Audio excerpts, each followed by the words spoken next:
എല്ലാവർക്കും പുതിയൊരു വീഡിയോയിലേക്ക് സ്വാഗതം. ബ്രേക്ക്ഫാസ്റ്റിന് ഉണ്ടാക്കിയ 2 വെറൈറ്റി ആയിട്ടുള്ള ചപ്പാത്തിയുടെ റെസിപ്പിയാണ് ഇന്ന് ഞാൻ ഷെയർ ചെയ്യുന്നത്. സവോള വഴറ്റി സ്റ്റഫ് ചെയ്തെടുക്കുന്ന ഓണിയൻ ചപ്പാത്തി, പിന്നെ വെജിറ്റബിൾസും ചീസും ഒക്കെ ചേർത്തുണ്ടാക്കിയെടുക്കുന്ന ചപ്പാത്തി സാൻഡ്വിച്ചുമാണ് ഇന്നത്തെ റെസിപ്പീസ്. ഒപ്പം കുട്ടികൾക്ക് വേണ്ടി ഉണ്ടാക്കിയ ഒരു മിൽക്ക് ഷേക്കിന്റെ റെസിപ്പിയും കാണിക്കുന്നുണ്ട്.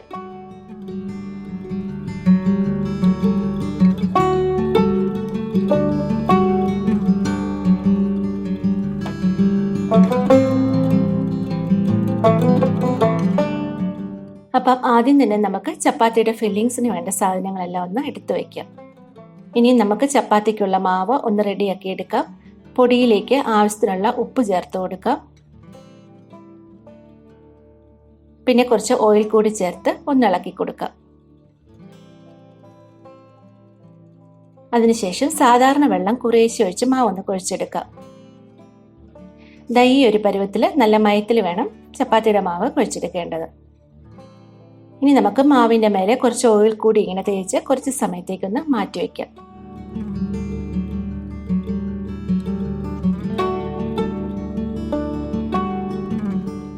ഈ ഒരു സമയം കൊണ്ട് നമുക്ക് ഫില്ലിങ്സ് എല്ലാം ഒന്ന് റെഡിയാക്കാം. ആദ്യം നമുക്ക് ഒണിയൻ ചപ്പാത്തിക്ക് വേണ്ട സവോളയൊന്ന് അരിഞ്ഞെടുക്കാം. ഇതുപോലെ ചെറിയ കഷ്ണങ്ങളാക്കിയിട്ട് അരിഞ്ഞെടുക്കണം. ഇനി ചൂടായ ഒരു പാനിലേക്ക് കുറച്ച് ഓയിൽ ഒഴിച്ചു കൊടുക്കണം. സൺഫ്ലവർ ഓയിലാണ് ഞാൻ ഇവിടെ എടുത്തിരിക്കുന്നത്. ഇനി ചൂടായ എണ്ണയിലേക്ക് സവോള ഇട്ട് അല്പം ഉപ്പും കൂടി ചേർത്ത് ഒന്ന് വഴറ്റിയെടുക്കാം.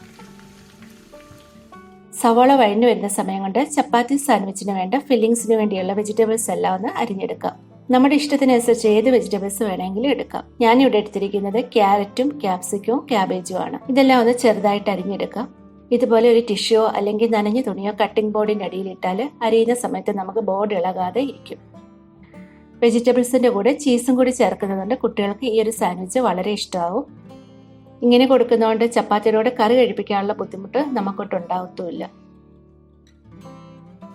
ഇപ്പോൾ സവാളയൊക്കെ ഒന്ന് വഴഞ്ഞു വന്നിട്ടുണ്ട്. ഈ സമയത്ത് നമുക്ക് കുറച്ച് മഞ്ഞൾപ്പൊടി ചേർത്ത് കൊടുക്കാം. കുറച്ച് മുളക് പൊടി കൂടി ചേർത്ത് കൊടുക്കാം. മുളക് പൊടിക്ക് പകരം വേണമെങ്കിൽ കുരുമുളക് പൊടി ചേർത്ത് കൊടുത്താലും മതി. ഇനി ഇത് നമുക്കൊന്ന് ഇളക്കിയെടുക്കാം. ഇനി ഇതിലേക്ക് ചേർത്ത് കൊടുക്കുന്നത് ചെറുതായി അരിഞ്ഞ് കുറച്ച് മല്ലിയിലയാണ്. മല്ലിയിലയുടെ ടേസ്റ്റ് ഇഷ്ടമില്ലാത്തവർ അത് ചേർക്കണ്ട. ഇനി അവസാനം നമുക്ക് കുറച്ച് ചാട്ട് മസാല കൂടി ചേർത്തൊന്ന് ഇളക്കി കൊടുക്കാം. ചാട്ട് മസാലയ്ക്ക് പകരം ഗരം മസാല വേണമെങ്കിൽ ഉപയോഗിക്കാം.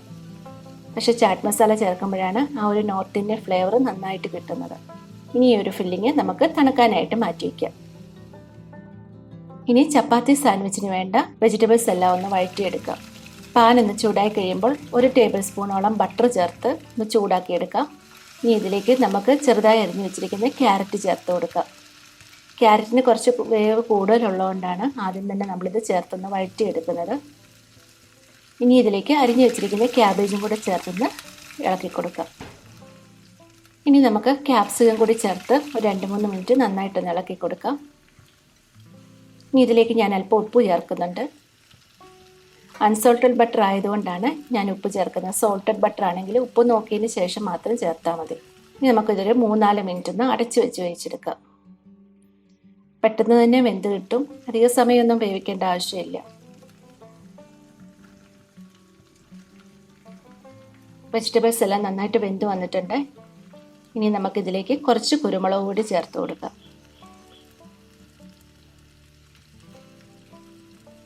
എന്നിട്ട് എല്ലാം നന്നായിട്ടൊന്ന് മിക്സ് ചെയ്തതിന് ശേഷം തീ ഓഫ് ചെയ്ത് നമുക്ക് തണുക്കാനായിട്ട് മാറ്റി വയ്ക്കാം. ഈ ഒരു സമയം കൊണ്ട് നമുക്ക് ചപ്പാത്തിയെല്ലാം ഒന്ന് പരത്തി ചുട്ടെടുക്കാം. ചപ്പാത്തിയുടെ മാവ് ഇപ്പം നല്ല മയമായിട്ട് വന്നിട്ടുണ്ട്. ഇനി വൃത്തിയാക്കി കൗണ്ടർ ടോപ്പിന് മുകളിലിട്ട് നന്നായിട്ട് ഒരു 4-5 മിനിറ്റ് ഒന്ന് കുഴച്ചെടുക്കാം. അതിനുശേഷം ഇതുപോലെ നീളത്തിൽ ചപ്പാത്തിയുടെ മാവ് ഇങ്ങനെ ഉരുട്ടിയെടുക്കാം. എന്നിട്ട് ഒരു കത്തി വെച്ചിട്ട് ഇതുപോലെ ചെറിയ കഷ്ണങ്ങളാക്കിയിട്ട് മുറിച്ചെടുക്കാം. ബോൾസ് എല്ലാം ഒരേ വലുപ്പത്തിൽ കിട്ടാനായിട്ടാണ് നമ്മളിങ്ങനെ മുറിച്ചെടുക്കുന്നത്. അതിനുശേഷം അല്പം പൊടിയിട്ട് അതിലേക്ക് ചപ്പാത്തിയുടെ മാവ് മുക്കി നമുക്കൊന്ന് പരത്തിയെടുക്കാം. ചെറിയൊരു വട്ടത്തിൽ പരത്താം. ഇതിൻ്റെ ഉള്ളിലേക്ക് നമുക്ക് സവോളയുടെ ഫില്ലിങ്സ് വെച്ച് കൊടുക്കാം. അധികം വെക്കണ്ട. അധികം ഫില്ലിങ്സ് വെച്ചാൽ ചപ്പാത്തി പരത്തുമ്പം പെട്ടെന്ന് പൊട്ടിപ്പോവും. ഈ ഒരു ചപ്പാത്തി നമുക്കിങ്ങനെ എല്ലാ വശത്തുനിന്നും ഞൊറിഞ്ഞെടുക്കാം. എന്നിട്ട് എല്ലാം കൂടെ കൂട്ടി യോജിപ്പിച്ച് ഇതുപോലൊന്ന് പ്രസ് ചെയ്ത് അകത്തേക്കൊന്ന് മടക്കി കൊടുക്കണം. എന്നിട്ട് ആ മടക്കിയ വശം വേണം ആദ്യം നമ്മൾ പൊടിയിൽ മുക്കേണ്ടത്. ഇനി നമുക്കിത് പൊട്ടിപ്പോകാതെ പതിയെ ഒന്ന് പരത്തി കൊടുക്കാം. അധികം അമർത്തി പരത്തരുത്, പരത്തുമ്പോൾ ഫില്ലിങ്സ് ഒക്കെ പുറത്തു വരും. അതുപോലെ തന്നെ അധികം കനം കുറയ്ക്കാനും പാടില്ല. ഇതുപോലെ ഈ ഒരു കനത്തിൽ വേണം ചപ്പാത്തി പരത്തിയെടുക്കേണ്ടത്. ഇനി നമുക്ക് ചപ്പാത്തി എല്ലാം ഒന്ന് ചുട്ടെടുക്കാം. ചപ്പാത്തിയുടെ തവ നന്നായിട്ട് ചൂടായി കഴിയുമ്പോൾ ഇതുപോലെ ഇട്ട് കൊടുത്തതിന് ശേഷം ഒരു 5-6 സെക്കൻഡിന് ശേഷം വീണ്ടും ഒന്ന് മറിച്ചിട്ട് കൊടുക്കാം. മുകളിൽ അല്പം ഓയിൽ തൂത്ത് കൊടുക്കാം. ബട്ടർ ഇഷ്ടമാണെങ്കിൽ അതെടുക്കാം മെൽറ്റ് ചെയ്ത്. പിന്നെ നെയ്യ് ഇഷ്ടമാണെങ്കിൽ നെയ്യാണേലും തൂത്ത് കൊടുത്താൽ മതി. വീണ്ടും അത് തിരിച്ചിട്ട് കൊടുക്കാം. ഈ ഒരു വശത്ത് നമുക്ക് അല്പം ഓയിൽ തേച്ച് കൊടുക്കാം. ഈ ചപ്പാത്തി നല്ല ബ്രൗൺ കളർ ആവുന്നിടം വരെ തിരിച്ച് മറിച്ച് വിട്ടൊന്ന് ചുട്ടെടുക്കാം. നമ്മൾ സാധാരണ ചപ്പാത്തി ചുടുന്ന പോലെ ചുട്ടെടുത്താൽ മതി. പരത്തിയെടുത്തപ്പം അരികൊക്കെ കുറച്ചൊന്ന് പോയിട്ടുണ്ട്. അത് കുഴപ്പമില്ല, ഫില്ലിങ്സ് ഒന്നും അധികം അങ്ങനെ പുറത്തൊന്നും പോകത്തില്ല. അങ്ങനെ നമ്മുടെ ആദ്യത്തെ ഒണിയൻ ചപ്പാത്തി റെഡി ആയിട്ടുണ്ട്. ഇത് നമുക്കൊരു പ്ലേറ്റിലേക്ക് മാറ്റാം. ഇനി അടുത്ത ചപ്പാത്തിയോടെ നമുക്ക് ഇതുപോലൊന്ന് ചുട്ടെടുക്കാം. പരത്തുമ്പം കുറച്ചുകൂടെ ഒക്കെ സൂക്ഷിച്ചൊന്ന് പരത്തിയാൽ ഇങ്ങനെ സൈഡൊന്നും പൊട്ടാതെ കിട്ടും.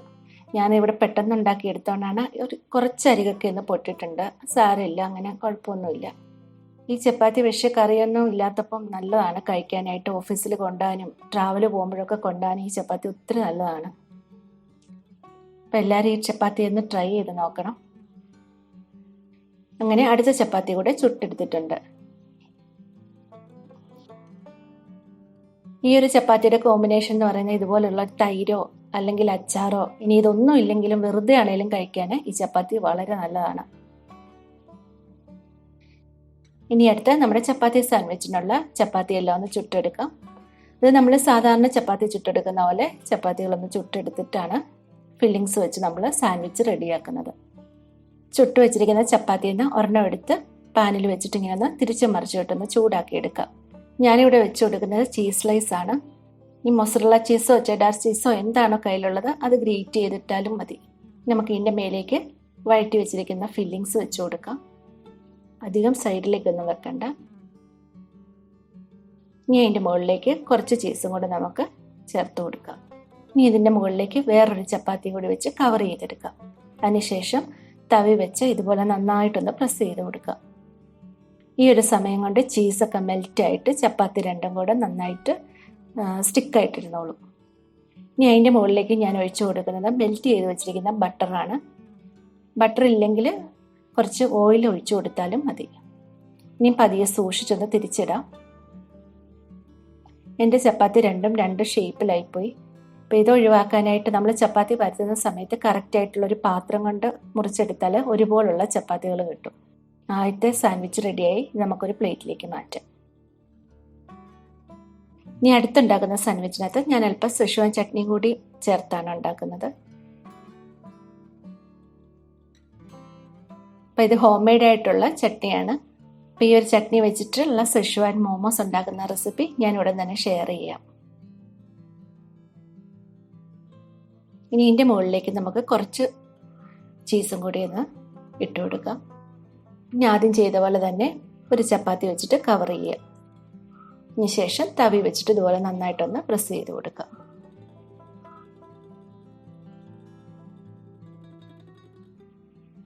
അങ്ങനെ സെഷ്വാൻ ചട്നി ചേർത്ത സാൻഡ്വിച്ചും റെഡി ആയിട്ടുണ്ട്.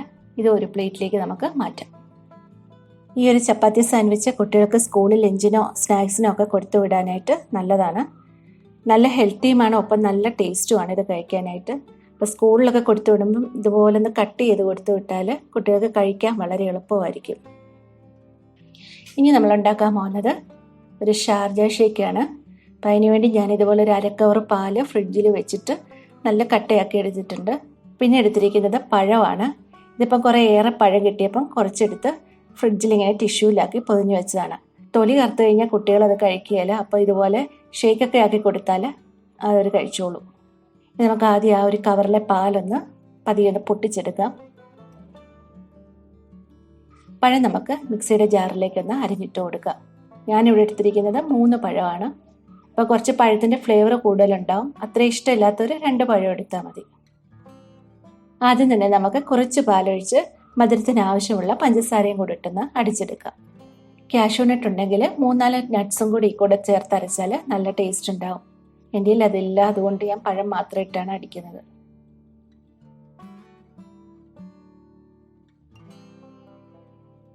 ഇനി കവറിൽ ബാക്കിയുള്ള പാൽ കൂടി നമുക്ക് ചേർത്ത് കൊടുക്കാം. എന്നിട്ട് ഒന്നുകൂടെ അടിച്ചെടുക്കാം. ഷേക്ക് റെഡി ആയിട്ടുണ്ട്. ഇനി നമുക്കിതൊരു ഗ്ലാസ്സിലേക്ക് മാറ്റാം. ഇനി ഈ ഷേക്കിൻ്റെ മുകളിലേക്ക് അല്പം ബൂസ്റ്റ് കൂടി നമുക്ക് ചേർത്ത് കൊടുക്കാം. ഇങ്ങനെ ചെയ്യുമ്പോൾ കാണാനും നല്ല ഭംഗിയുണ്ടാവും, കുട്ടികൾക്ക് കുടിക്കാനും ഭയങ്കര ഇഷ്ടമാവും.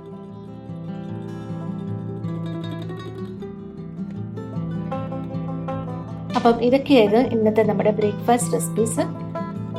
ഈ റെസിപ്പീസ് ഒക്കെ ഇഷ്ടമായെങ്കിൽ നിങ്ങളിത് ഷെയർ ചെയ്യാനും ഒപ്പം കമൻറ്റ് ചെയ്യാനും, അതുപോലെ ആദ്യമായിട്ടാണ് ചാനൽ കാണുന്നതെങ്കിൽ സബ്സ്ക്രൈബ് ചെയ്യാനും മറക്കരുത്. അപ്പോൾ വീണ്ടും ഇതുപോലെ നല്ല നല്ല റെസിപ്പികളുമായി വരാം. ബൈ.